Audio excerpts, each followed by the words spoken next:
kita, kag same time, magka-fellowship kita pati sa pag-usang tulong sa Ginoo. Kag next Sunday, no, sa lunch fellowship, kag with that, ito na kung si Pastor Rizal Mantakit sa akong last Sunday, no, kag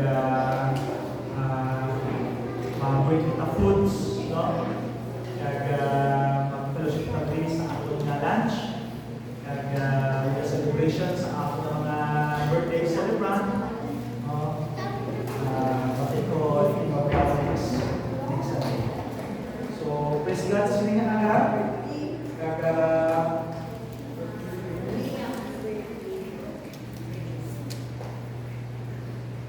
last Sunday, nagtuon kita about knowing God. Kag so diapon sa aton nga topic about intimacy with God. Kay kanang din nga magsakita with this topic. Kag para sa bilog na kabulan, no? Ma-remind kita, no? Bilog na ko i-remind kita na kinahanglan kaligya ang Ginoo sa ating life. Kinahanglan nga aton nga ipusoon, aton nga panguna, even our lives, napatapit sa aton nga Ginoo. Kung isa daan ang aton nga life kung maabutan sa mga waves, no? Yung mga giant waves, may mga trials, may mga problems, minors man o majors man, nag-away kita, no? Nag-away kita, nag-doubt, kag sa mga nag-matama siya draw. Okay? At kung draw na, kung dahil na makabunta ang isa, ito ka namin na kay first month sa siningang tuloy 2025, hindi ko na know. Ano man ang mga upcomings, ang mga happenings, no? Kita kapalo, the next month, ang mga happenings, March, until December. Pero, kung narakita sa ato ng Ginoo, no? Ang gahom sa Ginoo, ang gugma, ang grasya sa Ginoo, nagkapabilin din na. Okay? Basta nabasa ang text last time sa may James chapter 4 verse 8. Okay? Ang balya is, draw nigh to me, and the Lord or God will draw nigh to you. Ang manang kamanja, draw nigh to me or come to me. Malapit ka sa akon, ipalapitan mo man ikaw. So, one step closer, one step at a time, then you will become closer to the Lord. Ang ining grace, ining mercy, ang ining blessings, abundant blessings will overflow sa atin. Kailangan kita sa atin na dito. Kung sa lingon, kung sa atin pa din mga sa atin na termino, wala kita sa luwag, pero di kita usog. No? Kung lapit kita pag sa kaldero, pag kita usog. Pero kinaglan ang action din.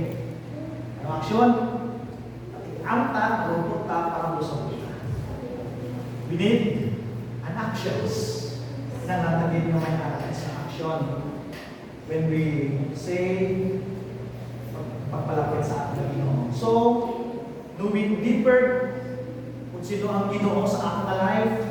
So, muna natin itong last time, namasipit ka. Nas din naman na Sunday, about naman ito sa cultivating a life of deep friendship through obedience. Nakamunin ka namin pala na kung ang atong relasyon sa Ginoo, ang atong relasyon, tama ka dalong kaayo, no? Deep relationship, deep friendship. Anong nagakambyo? Ang nagakambyo sa aton hindi ang disobedience, kundi ang nagakambyo sa aton ang obedience natin sa aton na Ginoo. Kaya lapit kita sa Ginoo. Kung lapit kita sa Ginoo, nag-pray kita. Tulus kita nag-pray, tulus kita nag-hawid sa mga pulong, every time may mga quotations sa aton mapon, so din man makita, no? Pabagian man natin, no? Makita man natin sa aton palibot. Okay? Ang Ginoo nag-remind na sa imo.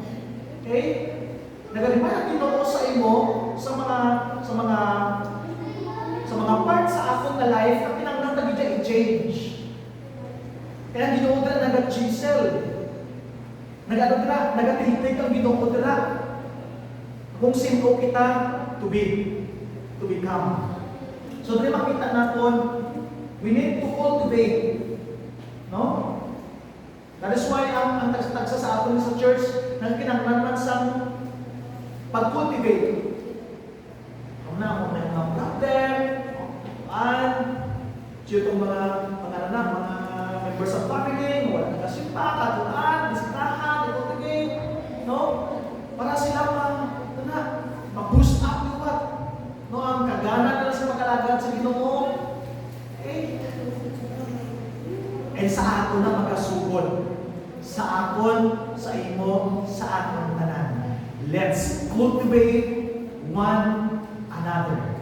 Ang naman sa mga kita dasal ba? Kita pagigil. Simple as that. Simple as that. No? Pero pwede sa imo, simple as that.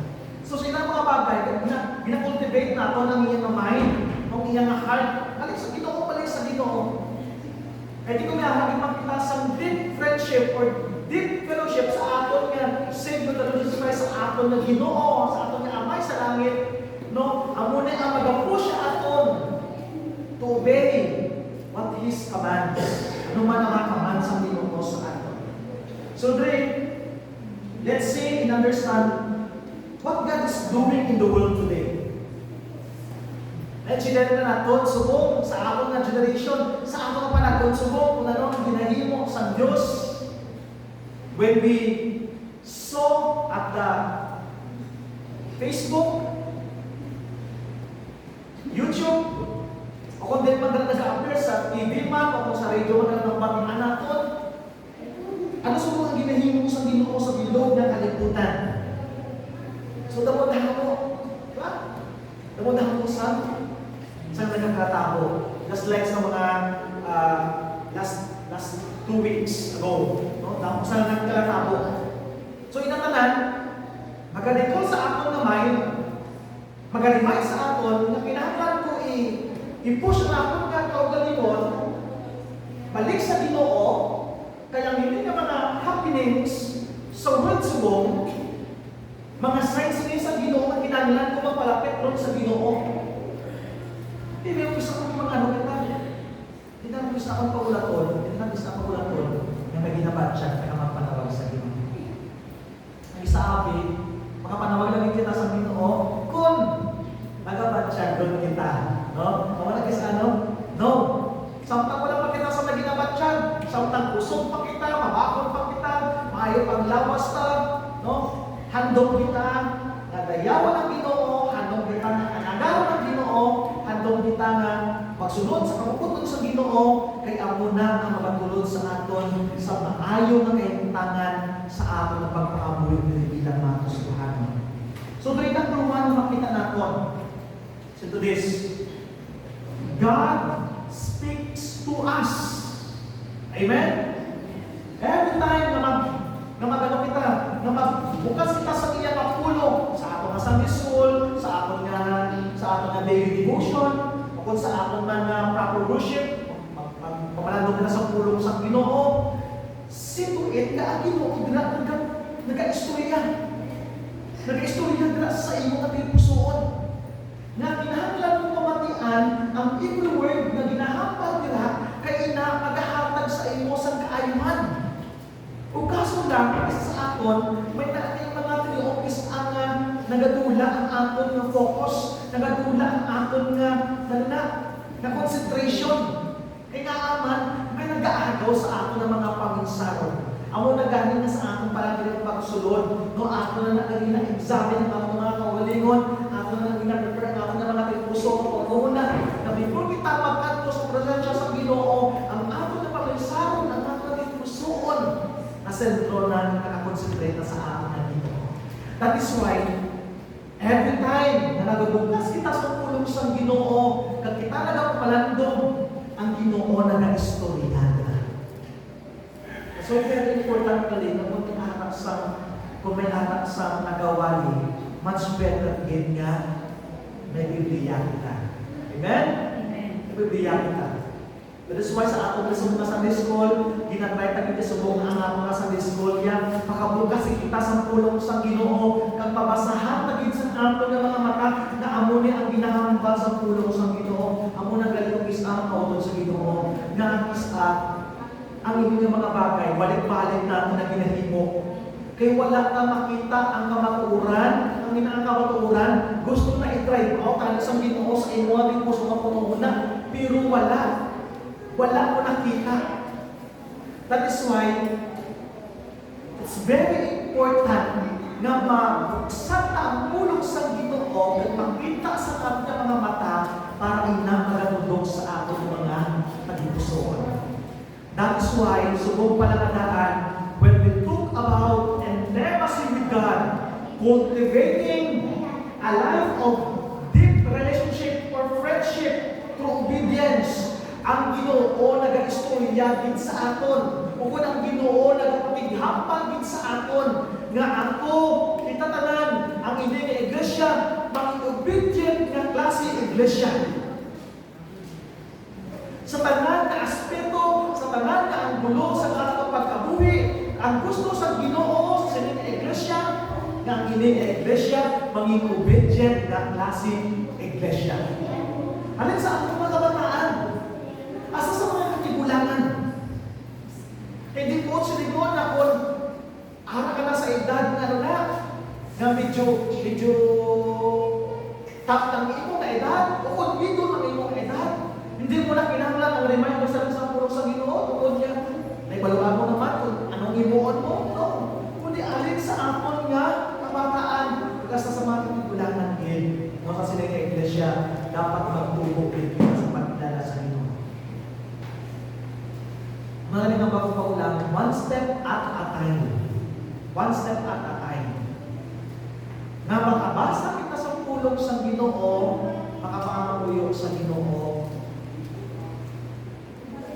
para makita tayo na ano ang buot sa Ginoo sa Ginoo sa ating mga kabuhi. Natuwa naman na last time, sa mga tao to, na napiktuhan, sa mga balong at syudad na napiktuhan, ano pong ara sa ila? Wala sila obedience. Wala sila deep friendship sa Ginoo. That is why wala sila obedience. Anong ginimo sa Ginoo sa ila? Ang Ginoo ng kadalasang grabe ng curse. Na wala nila kaibaluan ng intindihan kung nga aabog hindi kadako nga sunog. Basta walang obedience ang tao, abot naman sa punto sa kanyang kamuyo na ibang ang Ginoo. Kadlawan niya ang Ginoo, ibutang niya ang Ginoo sa sitwasyon, i-blame ang Ginoo, ay i-blaspheme ang Ginoo. So, ang tatabo, isunog sa Ginoo ang inaraman pa. Ang Hollywood tao, Palisayas. Grabe no? Ito na sumulang ka na.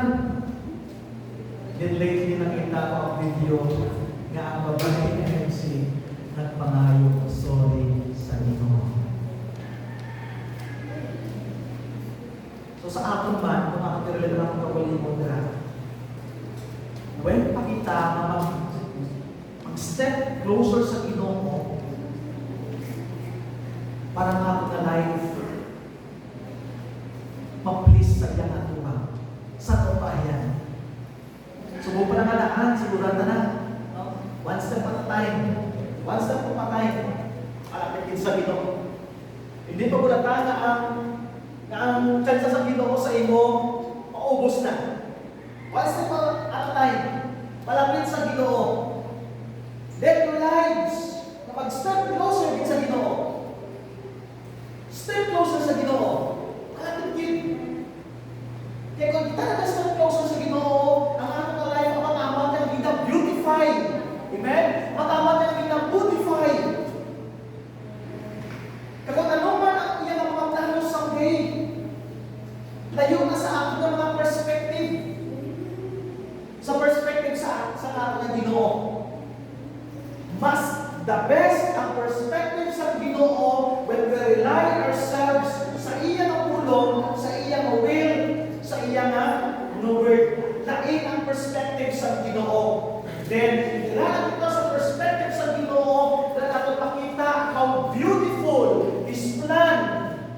His perspective sa aton. And mas better kung ano ang ating mga plans, our desires, perspective, kung ano madalang para sa atin. Amen? Kung si nanay may aras ang perspective na iya, wala siya nag-realize sa perspective sa Ginoo, hindi naman din ako niya ang pauwi. O kaso lang, ang tinawag na ito, one step closer to the Lord, ginahimo niya daily, day by day, and 365 days, ginahimo niya until she become. Pag-ibot ka mo, sa isa lang ka sa Ginoo,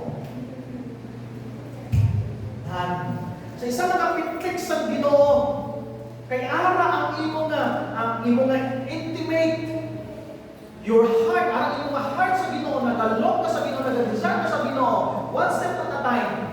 Amat-amat na lang pinapakita sa Ginoo ang pinakatahog yan ng perspective sa imo nga kabuhi. Kay diri ginapamatian mo ang pagpakigambal sa Ginoo sa imo because God speaks to us.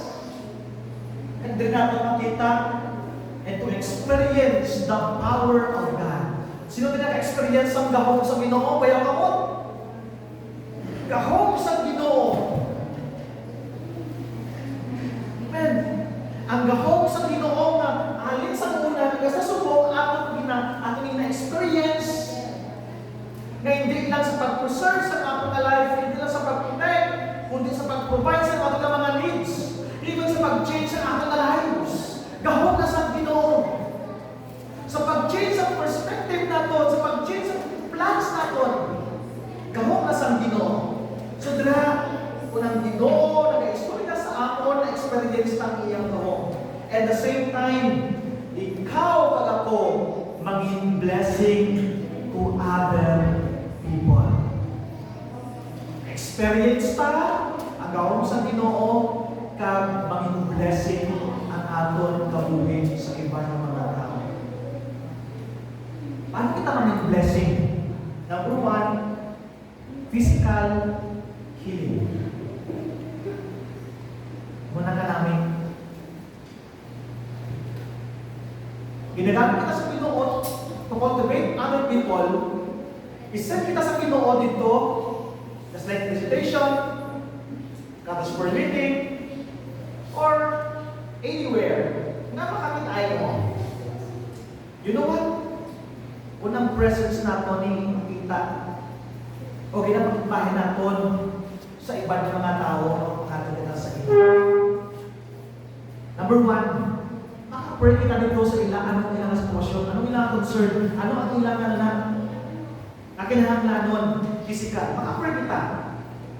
Nag-heal. Nag-aayo. And the second one, nakita natin, ang lahat mag-ibig, wala kayo nakapagod, may mga problems sila. May mga ginasukatan sila ng mga trial sila karuwin. Ano pag-ibig number 2? Emotional healing. Ang managaling ko ng Ginoo, mag-speak sa ako na heart. Pagtumon na ang Ginoo, nag-speak sa ako na heart, siya ang naging power sini, siya ang naging naintin sini, ipush ako, ipadalaya ko, sapagkat ko sa sini na person, katuan ko para bisitahan, pamuyuan, para mapulong ang moods, para mapulong ang emotion. Amo na gali. That's why, sa amang ka-transformating, upod ka mo. Upod ka mo. Yung isang mga tao na nalipay ka hapon ko wala. Mahalin ako, nagsensya na ako. Mafia ko na nasubuan, si Tita. Subuan. Sino sa ako, Pastor, Ilugin, kay Imbestahan mo kami din. Sino na wala, hindi man maganda, magbansag sa kasubo, nasasanak ang mga nadaga. Pastor, salamat, Imbestahan mo kami din.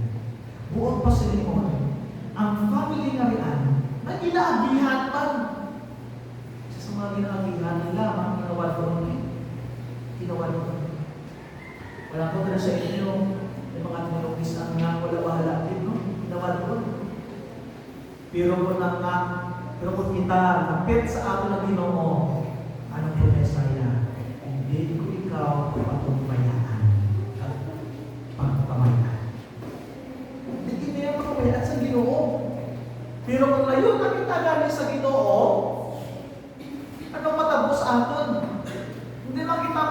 kita, natutulungan kita sa Ginoo.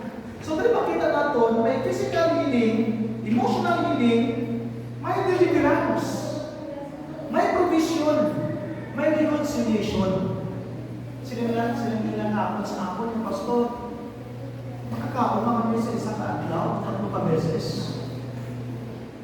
Yung isang pastor, walawahan kami, ibot pa na kami, pastor niya, nag-abot man ang pag-imuno sa Ginoo. Kaya mo na, ang provision sa Ginoo, ang deliverance sa Ginoo, even this may mga conflicts, no? May mga nag-hindrances sa friendship, sa relationship. Gina-reconcile sa Ginoo. Gina-reconcile sa Ginoo. That is why, isa sa mga gina-input sa Ginoo sa ating pusoan, natanong kami sa aton, wala man sa brokenness na natawagin. Wala sa breakups. Yan, wala sa breakups. Wala sa mga wala sa collision. So, dahil makita natin kung kita nagpamati sa pagkikahamba sa Ginoo sa ating pusoon, nagkakaroon-experiensyahan niya ang pag-awa sa atin, kita mismo maging blessing man sa iba ng mga tao. And because of that, we cultivate these people, or this person, or this family, upon sino man, no?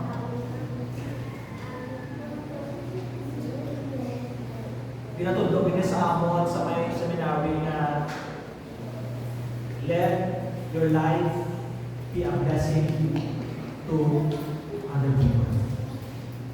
Sama na ang mga servants sa Ginoo, sama na ang mga pastors. Pag gusto ko man itudlo sa mga simbahan, sa mga iglesia, sa mga kauturan, let your life be a blessing to other people. Nasa pagtalikod mo, mga palang tao, mga sa ilang isip pa iyo, namin sa iyo ng mga talikod, walang tao.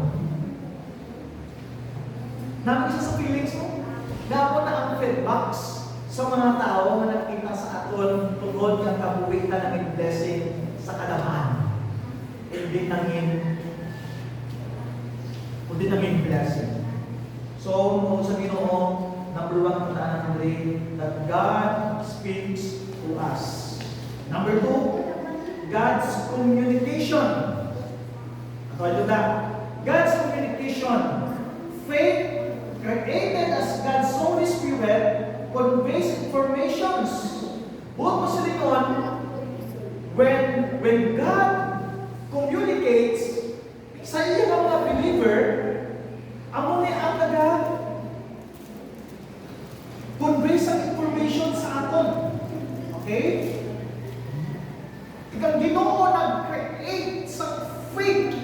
Ang faith dali sa iya, input sa aton, nga pag-isahon sa ating pusoon, nakita mismo ng mga person, ano man ang ating mga experience, ano man ang ating mga happenings in life. No, ang faith nga halin sa Ginoo, hindi ni madula sa aton, kundi ini nga pagtuo amo ining magapabakod sa aton, magapabakod kung may mga ragkol kita na mga waves na ginaarugan.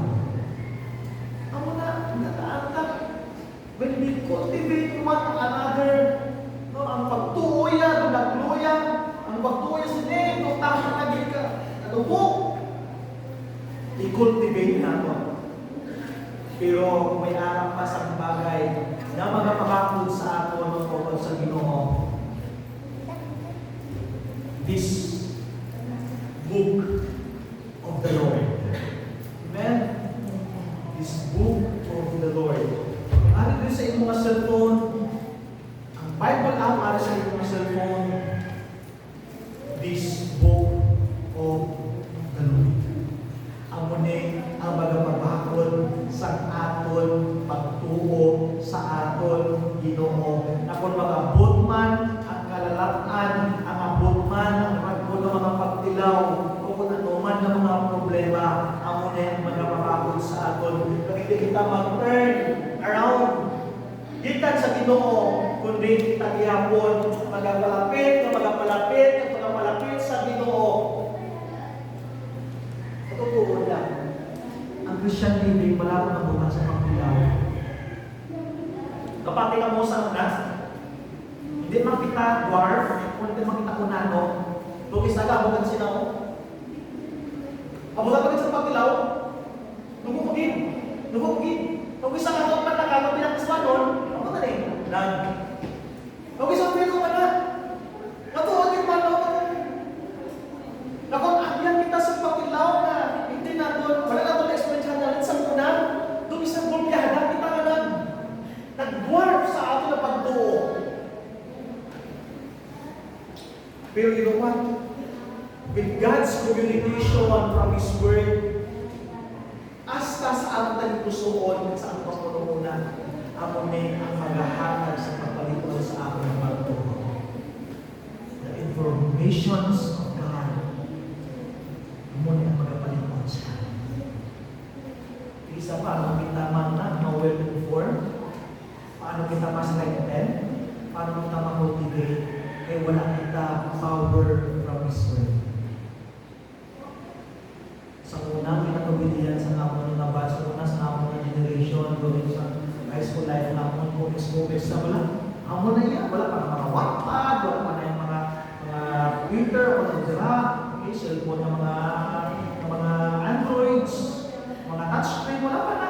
Comics lang, tapos isa na, may kalantawan na lang ano mo, may kantaran. May mga lyrics na wala na. Ha? So hits? Some hits. Namun sa mga pinabilihan namun. Gusto na makalibong, hindi tayo nakapaborito. No? Namun ang gusto niyang basakon, isa na yung tulong sa Ginoo. Doon nalimupa na. Even this one, this is the number one enemy sa ato niya. O galing cellphones. This is the number one enemy. So, dili makita na ko, dili masipid God, cultivate sa kaugalingon o sa kabuhi para maging deep relationship pa sa ating Ginoo, and through that, you will obey what His commands from His Word sa atin. Ang Ginoo na nag-speak sa atin, ang Ginoo nag-communicate sa atin. And God is still speaking today. God is still speaking today. Atin na. Masalang pasang isang wala na napapumululan na lang ang pag-igamba sa Ginoo sa atin. Atin na kabalaman na kabalaman sa atin. Pero subong, ang Ginoo nag-remind sa atin, ano man hinahambal ko sa inyo, pamatian nyo, pagsundon nyo, ina. Kaya kung sundon nyo, kung anong hinahambal ko, dalikon ko kamo sa perspektibo na matawhay na bayan. Obedience. Ako nagtataglangan, obedience is the very best thing to show that you believe. Diba? It's one of the best things ni mo sa Christian is to obey God in His life. In your life. So, by pasinin na agad, no, Ginoo lang nagano sa ako, nag-remind sa ako that life is only one. That life is very short. Hindi lang ito hasta sa mangyayari. But today, God is still speaking to us. God is still communicating to us. Kaya gusto niya tuluan, i-correct ang ato na mga gusto. God bless you and God bless us all. Let's pray. Lord, salamat din for this moment. Ginanong mo sa amin. Thank you for reminding us once again. Kami, Lord, kung kami, Lord, gusto naman maging intimate sa imo, dapat maging disobedience. But rather, we need to obey what is your command sa among Lord na life. What is your will? Kung ano man ang ginahambahal sa imong ginong word, kumapulong. Lagi na ginoo makita namon ang imong madala sa amon na makabuti. Bless this family of Faith Baptist Church. Kami ginoo mga anak mo, tungod din bato namin sa Lord Jesus Christ na ginoo kami kanan. Itagaan kami sa kabuhi wala sa kalusan. Dahil ginoo kami makahandog din to draw nigh to you, to get closer to you. Isang Panginoon sa nakalangkang, isang nakastan. Malulong na sa inyo. Dahil Ginoo, bless kayo tanan, bless kayo ng pulong sa amin.